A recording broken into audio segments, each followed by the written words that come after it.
All right, so today we're going to do applications of rational functions. And so these problems are kind of interesting and have some, as the title states, applications. So first, what I want you to do is we're going to flip to the homework. So just go ahead and flip to your homework. And we're only going to do problems 4 through 9 on this homework. So we're going to omit 1, 2, and 3. And then we're going to omit 10 and 11, those SAT problems. And so now we're going to go back to our notes.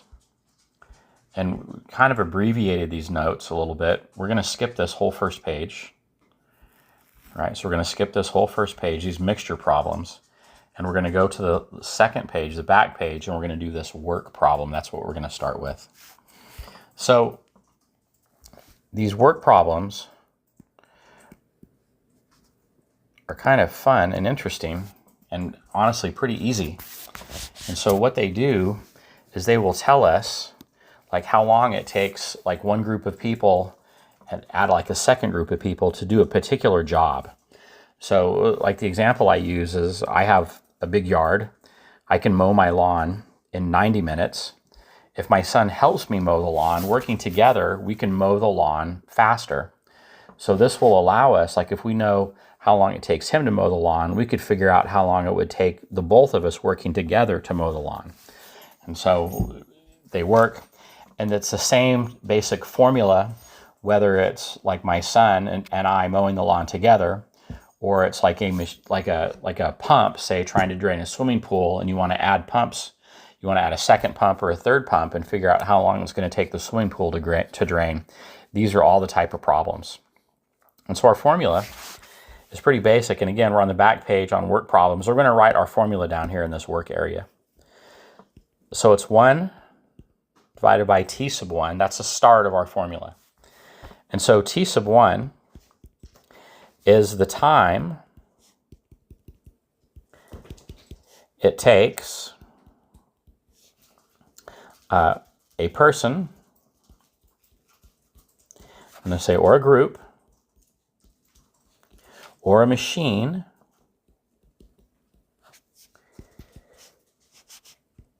to do the job. So t sub 1, and if you don't like the t's, you could call it x, or you could call it first person, whatever, it doesn't matter. But it's the time it takes a person or a group or a machine to do the job. And then we're going to add 1 over t sub 2. And so this t sub 2 is basically, it's the time it takes a second person or a second group or a second machine to do that same job. And I'm not going to write all that out again. It's just basically the same thing. And once we get into these problems, it doesn't matter like which one is T1 and which one is T2. You can label them however you want. And so this is equal to 1 over, and this is going to look kind of weird, it's t sub t. And so this t sub t is the total time to do the job.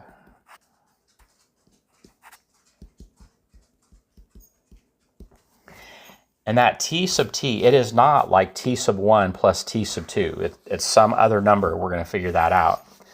And so I'll go back to my son and I mowing the lawn. If I can mow the lawn in 90 minutes, and he's out there with a second lawnmower helping me mow the lawn, it should take less than 90 minutes, right? So if I can do it in 90 minutes and he helps me, we should be able to do it in, I don't know, 50 minutes or 40 minutes or something.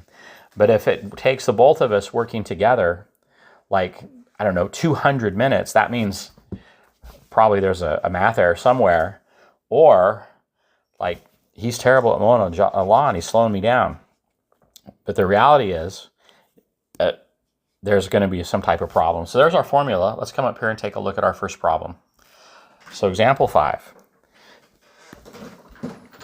So construction crews took about 700 days to complete Glen High School.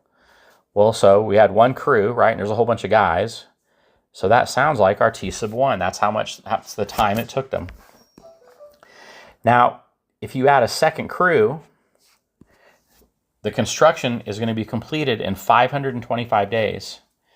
So if we add the second crew, our time goes down. This is our T total, right? So that's the total time it's going to take. to complete this project. And you're probably thinking, well, it should take like a lot less time than that, but we don't know. Like, especially talking about like a construction crew or something, maybe this initial construction crew that was going to do it in 700 days, they might have had a lot of people working on this job, right? Maybe they had like 100 construction workers, and then they realized they were maybe running behind schedule a little bit, so they added like 20 construction workers. So this second group of people, or one person or one machine or whatever you add to it, it's not, oh, it would take them 700 days. We're going to have to figure that out. So our formula is 1 over t sub 1. So we know t sub 1 is 700. And the question is, how long would it take the second crew to complete the building alone? So that would be our t sub 2. So it's going to be 1 over 700 plus 1 over, and I'm going to call it t sub 2. We're not going to have any variables other than t sub 2. So if you wanted to call it just time, whatever, it doesn't matter. And then this is equal to 1 over the total time, and the total time is 525. And so what we want to do now, and this is, hey, look, there's our rational equation, right? And you guys are all great at solving these at this point. We need to get this part, the 1 over t sub 2, all by itself. So I'm going to subtract 1 over 700 from both sides. And what we're going to end up with is we're going to have 1 over t sub 2 is equal to 1 over 525 minus 1 over 700. And so at this point, we're not going to solve this piece by hand. We're going to let our calculator do the heavy lifting. And so let's get that calculator up. So grab your calculator, and here's what we're going to do. We're going to input this 1 over 525 minus 1 over 700 exactly as we see it. And so what you are going to do on your calculator is you're going to press this alpha button. So we're going to press alpha, and then you're going to press that y equals, that's 2 buttons above it. You're going to press y equals. And then you're going to press this 1, this n divided by d. So I'm just going to press 1 on mine. And we get this fraction feature. And so that fraction feature is going to allow us to enter 1. We're going to have to use our arrow key, scroll down, 525. We need to scroll out and get out from underneath that fraction feature, and we're going to repeat this for 1 over 700. So remember, we're subtracting that 1 over 700, so minus, and we're going to repeat our alpha y equals, and really it's just alpha y equals enter, but if you're hitting the buttons, it's going to be option number 1. So alpha y equals enter, and now we're going to enter 1, arrow key down, 700, and we're going to hit enter. And because of the app I'm using, it gives me this terrible number, which looks horrible, but that's okay. We can convert this. So I'm going to use the math button, and we're going to convert that decimal to a fraction. So I'm going to press math, and then it's the very first thing, this option number 1, fraction, displays the answer as a fraction. So I'm going to hit enter. Ooh, that was wrong. Let's back up. So now I'm going to hit enter. I'm going to go math, hit fraction, and it automatically brings that piece down, and we can see what that answer is. So 1 divided by 525 minus 1 divided by 700 is 1 over 2,100. So 1 over t sub 2 is equal to 1 over 2,100. Now, the calculator found a common denominator, combined like terms, and simplified all in one step, and so that's what we're doing here. Now the catch is, we need to solve this thing for t2, not for like 1 divided by t sub 2. So we're essentially going to cross multiply. I'm going to multiply this side by t sub 2, and I'm going to multiply this side by t sub 2. And so this is t sub 2 divided by t sub 2. Those are just variables. We're left with that 1, and this is equal to t sub 2 over 2100. We're still not done. We need to get this 2100 to the other side. We need to get it over there. So I'm going to multiply both sides by 2100. I'm going to put that in parentheses just so it's clear what's going on. And what we're left with, let's change my view a little bit here. Getting a little jammed up. Sorry about that. So I'm going to come right here. And so those 2100s reduce, and we have t sub 2 is equal to 2100 on the other side. And we really need to like state what this 2100 is. And so our units of measure here are like, we're in days, right? How many days? So it took this, if the second crew were working on Glen High School all by themselves, it would take them 2,100 days to do the construction by themselves. And so that is our answer. Let's make that a days though, not a day. So pretty useful. And that's it. So what I want you to do now is I want you to go to your notes. And I want you to go to the second, not our notes, excuse me, the homework. And I want you to go to problem number 7. And I want you to work problem number 7. So pause the video and then work on problem number 7. And I'll set this up and get you working. And then we're going to come back and we're going to do the second type of problem that we're going to do, which is rate times distance. And so go ahead and get this set up, work on this problem, and I'll check in with you here in a couple minutes. All right, I just wrote out our equation, right? So working together, Josh and Grant can rake one lawn in 3 hours. And so that's our T sub T, right? That's our total, T sub T. Josh can do the job alone in 5 hours, so there's our 1 divided by 5. And the question is, how long would it take Grant to rake the lawn if he worked all by himself? And so there's Grant, T sub 2. You could call it, like, because this is the only variable, you could name this whatever you want. If you want to call it X, you can call it X. It doesn't matter. So I'm going to pause the video. I'm going to give you, and I want you to go ahead and solve this. Remember, you're going to use alpha, y equals, enter. To enter those fractions just as you see them, you're going to have to solve this first. So I'll pause it and let you work on this.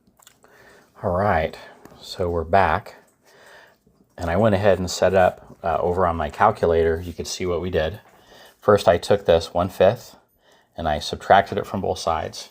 And so we have 1 over t sub 2 is equal to 1/3 minus 1/5. I used my calculator at that point to determine that 1/3 minus 1/5 is 2 over 15. But then we have to solve for t sub 2 because right here we have 1 over t sub 2. So we do a little rewriting and we get t sub 2 is equal to 15 divided by 2, which would be 7.5 hours. And so if you need to pause it and write some stuff out and kind of work your way through that, go ahead and pause the video. And then when you're done with this, we're going to return to the notes and we're going to come up and we're going to talk about some rate times time equals distance stuff, and we're going to work our way through this. All right, we're going to continue. I don't think we're going to need a calculator for this problem. And so let's talk about a couple things. You've got all the formulas here. If you've had physics, you probably remember like rate times time is equal to distance, right? And so think about like if you were traveling for like at 50 miles an hour for 5 hours, you could figure out like how far you traveled. So, but what we're going to do with these types of problems is there's some other piece or something that we need to figure out. And so these problems are a little more complicated than the work problems, but we have a way to set them up and get all the information that is going to make this hopefully be a little bit better for us. We can rewrite this rate times time equals distance like multiple ways. We could solve this thing for t, which means we would divide both sides by r, and we would get time is equal to our distance over the rate.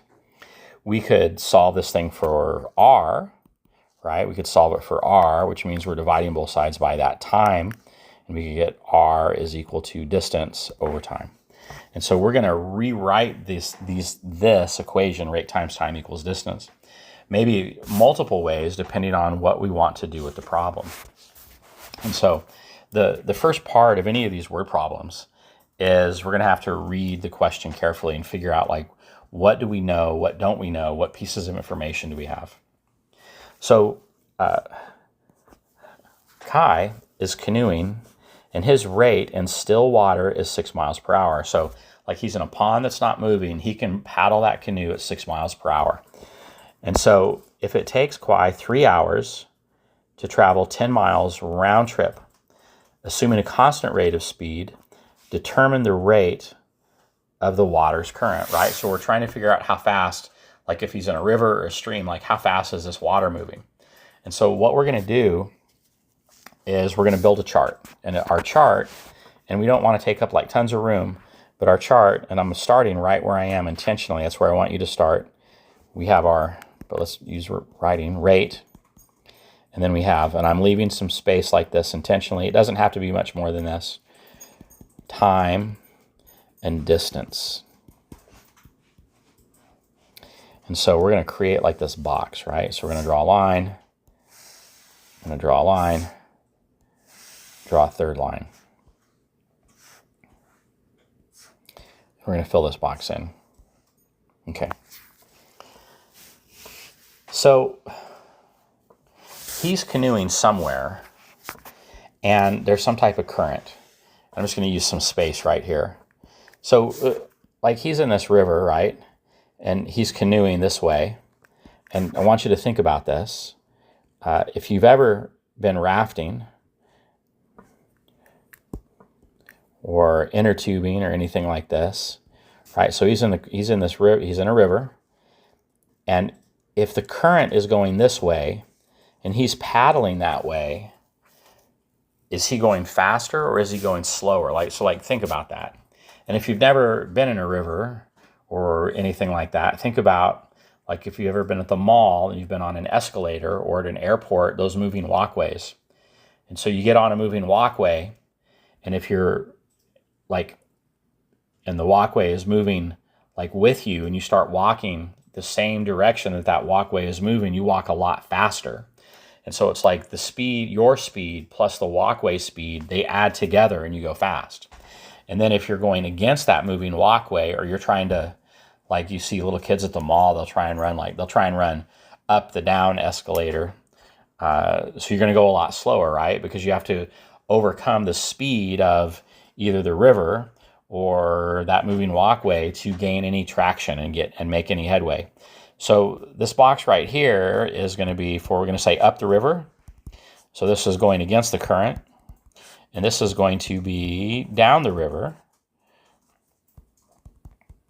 So that's with the current, right? And so we're going to come over here and we're going to talk about a couple things. So it says it takes him 3 hours to travel 10 miles round trip.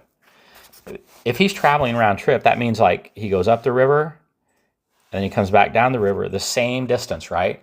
So we know that if his round trip was 10 miles, he went 5 miles up the river and 5 miles down the river.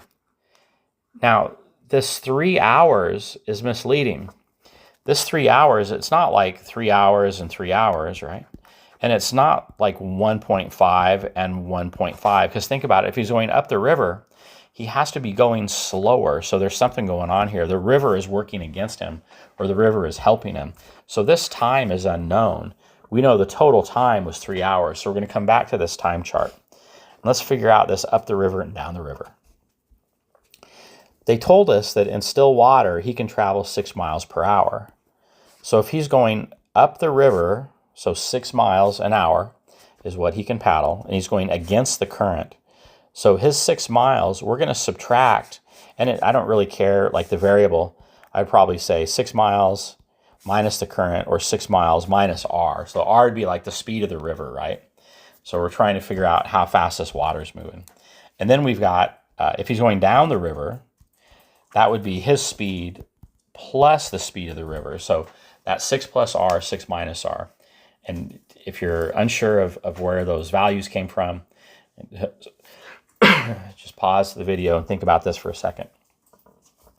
The next piece of this is this time.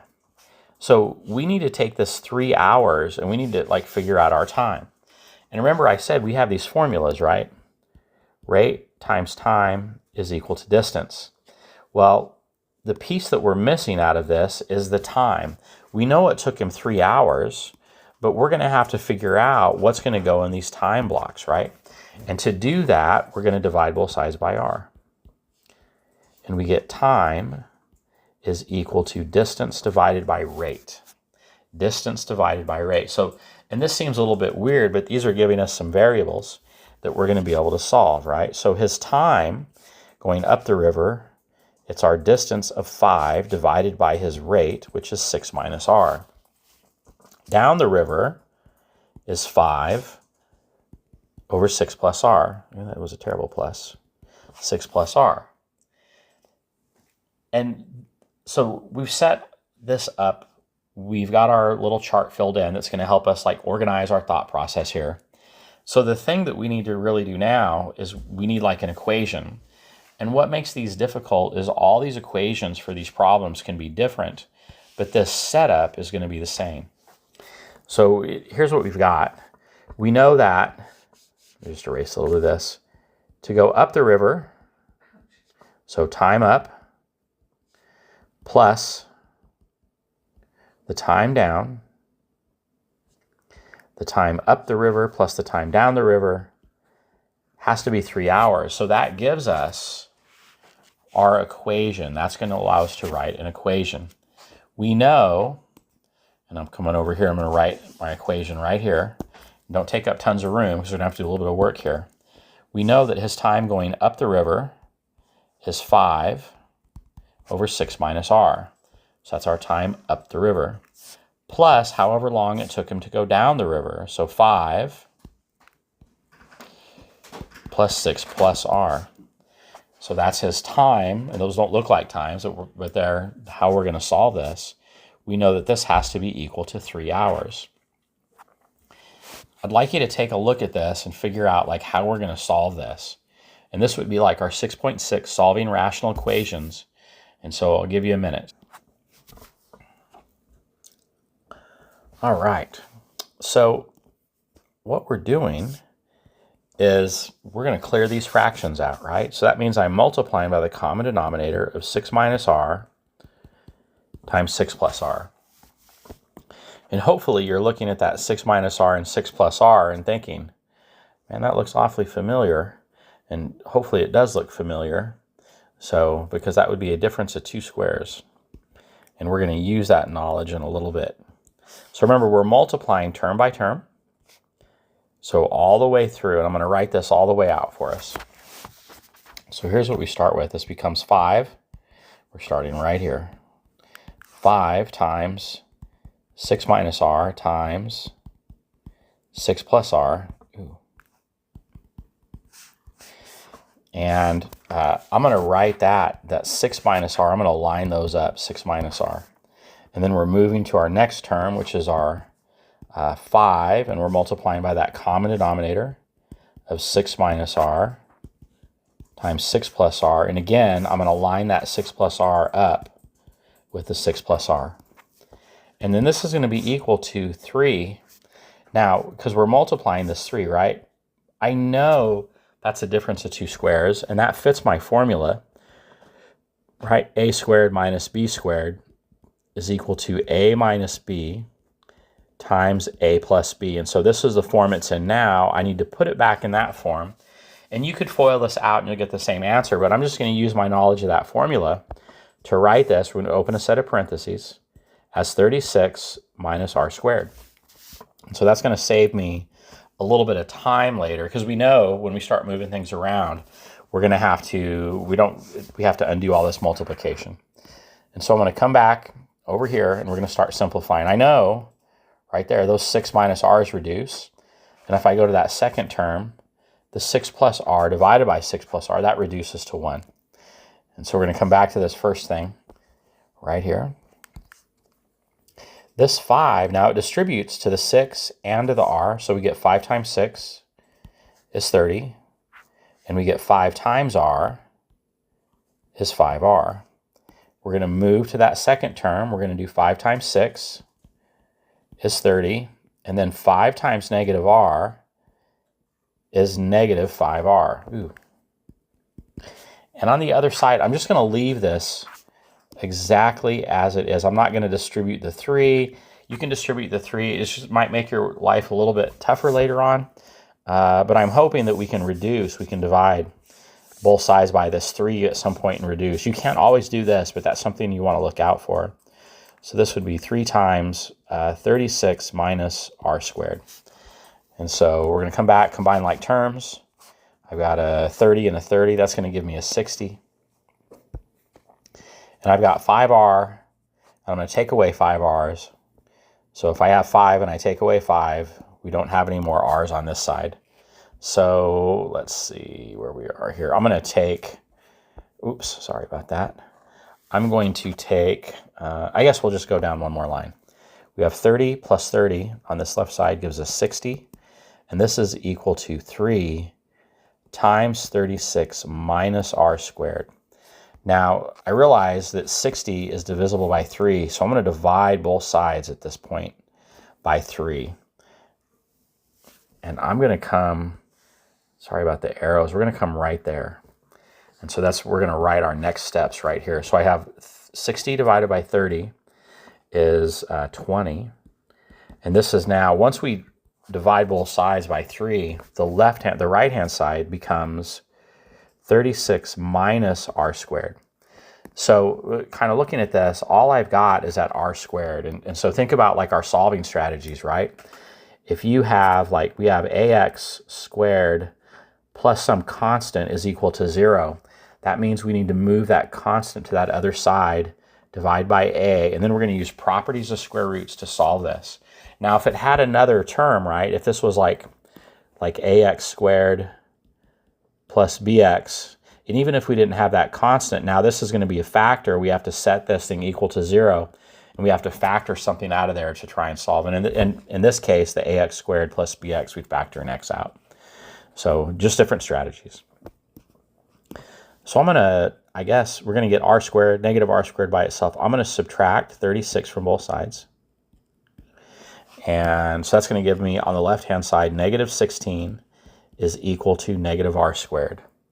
And before I take the square root of both sides, because that's how we're going to undo that squared, we need to undo that negative on both sides, really. It's what's going to happen. And so we're just going to divide both sides by negative 1. I'm going to rewrite this a little bit. We're going to get r squared is equal to 16. And so at that point, we're just going to use square roots. We're going to solve. And we get r is equal to plus or minus. The square root of 16 is 4. In this case, the river's current is not like plus or minus. It's only going to be one of these. And the speed of the river is going to be that positive 4. And let's see, what are our units here? Miles per hour. So the rate of the river is 4 miles per hour. Okay. What I would like you to do is, if you haven't finished that problem, is finish this problem, and then we're going to go to the notes, and you're going to do a problem on your own. And so I want you to go to, let's do problem number 4. So I'm going to give you a couple minutes to set this up and work your way through it. And so I want you to pause the video, and I want you to try and set this up, build your chart, build your table, and fill everything in, and then kind of check back in with me and see how you're doing. Okay, so kind of checking back in. Here's what we've got set up so far. We know, because they told us, the total time that this thing is going to take to go up the river and down the river, upstream, downstream, is 4 hours. And we know that they went 3 miles upstream and 3 miles back downstream. So I filled out my distance already. My rate is a little sketchy, and maybe it seems a little sketchy at this point. It's not bad. So it says the current in the lake is 1 mile per hour. And we could use whatever variable we want for these, but I'm going to say that the current in the lake is C. And so what's going to happen, or we know that that current is 1 miles per hour. And so somebody is paddling a canoe, right? And so we don't want to confuse the current and the canoe, but I'm going to say C is the speed of the canoe. And so if we're going up river or upstream, you're going against the current. So this is going to be C minus the speed of the lake. Or the speed of the current, excuse me, which is 1 mile per hour. And if we're going downriver, it's going to be the current of the speed of the canoe plus the speed of that current, so plus 1. We're just going to keep working our way through. So we're going to do the same strategy we did before. We're going to rewrite our rate times time equals distance to get our time equations. So 3 over c minus 1 and 3 over c plus 1. And so at this point, and like if you made this a lot smaller than me, you're going to be in better shape. There's not tons of room. You might have to use some scratch paper. So I'm going to try and zoom in and write pretty small. And they told us this is the total time is 4 hours. So the time up the river plus the time down the river has to equal 4 hours. So this is going to be 3 over c minus 1 plus 3 over c plus 1 is equal to 4. And we're going to clear fractions just like we did before. We're going to multiply through by c minus 1 times c plus 1. I want you to pause the video, and I want you to try and clear those fractions. And I'm going to jump ahead here in a second.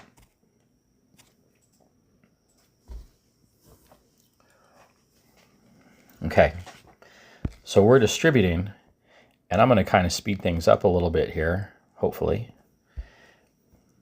I know that when I take this first, 3 over c minus 1, and we distribute the c minus 1 and the c plus 1, what we're going to end up with is that is going to reduce, right? That c plus minus 1 and that c minus 1 is going to reduce. And so what that's going to allow me to do is we're going to take that 3, and we're going to multiply it by c plus 3, or c plus 1, excuse me. So it's going to be 3 times c plus 1. And something similar is going to happen when we distribute our common denominator to the c over the c plus 1. The c plus 1s are going to reduce, and we're going to be left with that 3. We're going to be left with 3. Whoops, that's not what I wanted. We're going to be left with 3 times c minus 1, and that's going to equal 4, right, on the other side of the equal sign. And I know that the c minus 1 and the c plus 1, that's going to be c squared minus 1. That's another difference of 2 squares. Just kind of worked out nicely. So it's not linear, but it's an equation that you should be able to solve. So I want you to pause the video, and I want you to try and solve, distribute, combine like terms. And again, like I would hold off on distributing that 4 until we've got the left-hand side simplified as much as possible. We might get lucky and be able to divide by that 4 and be something that's pretty easy to solve. So go ahead and do that. And if you're still here with me, we're going to distribute. We're starting right here. So we're going to distribute that 3 to the c. We get 3c. And it also goes to that 1, so 3c plus 3. We're going to do the same thing on the other side of that plus sign. We're going to get a 3 times c is going to be 3c. And then 3 times negative 1 is going to be negative 3c. And this is going to equal 4 times c squared minus 1. And we just want to combine like terms. I've got 3c plus 3c. Well, this is kind of disappointing. And we have a 3. Ooh, that should have just been a minus 3, excuse me. We have a 3 minus 3. And so it looks like our 3's reduce, and we've got 6c is equal to 4 times c squared minus 1. And so unfortunately, we're not going to be able to divide that 4. We have to distribute the 4. And we're going to come right up here and start rewriting this. So we have 6c is equal to 4c minus 4. 4c squared.